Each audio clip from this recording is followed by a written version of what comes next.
வணக்கம் மேடர்ஸ். இன்னைக்கு வந்து பாத்தீங்கன்னா நம்ம கரூர் பை ஸ்டுடியோவுக்கு ஒரு ராயல் என்ஃபீல்டு கிளாசிக் 350 வண்டி வந்துருக்குங்க. இந்த வண்டி வந்து பாத்துட்டீங்கன்னா வந்து மேட் பிளாக் வந்து வண்டி எடுக்கும்போது இருந்தது.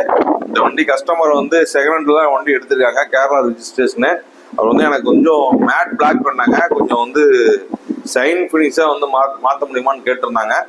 மேட் வண்டி வந்து நம்ம வந்து சைனா வந்து மாற்ற முடியாது, சேட்டன் ஃபினிஷ் வந்து நம்ம வந்து பண்ணி கொடுக்கலாம். இப்போ இந்த வண்டி வந்து பார்த்துட்டீங்கன்னா கிட்டத்தட்ட ஒரு 80% வந்து நம்ம வந்து சேட்டன் ஃபினிஷ் பண்ணியிருக்கோம்.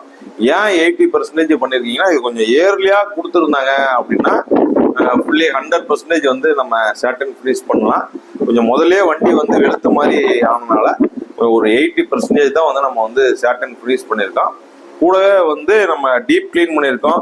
சீட் கவரு, டேங்க் கவரு, சின்ன சின்ன ஒர்க்கெல்லாம் இருந்துச்சு. அதே மாதிரி ஜென்ரல் ஒர்க்கு, ஒன்வே கிளச்சு இதெல்லாம் மாற்றுற மாதிரி இருந்துச்சு. இதெல்லாமே மாற்றி பக்காவாக வந்து கொடுத்துட்டோம்.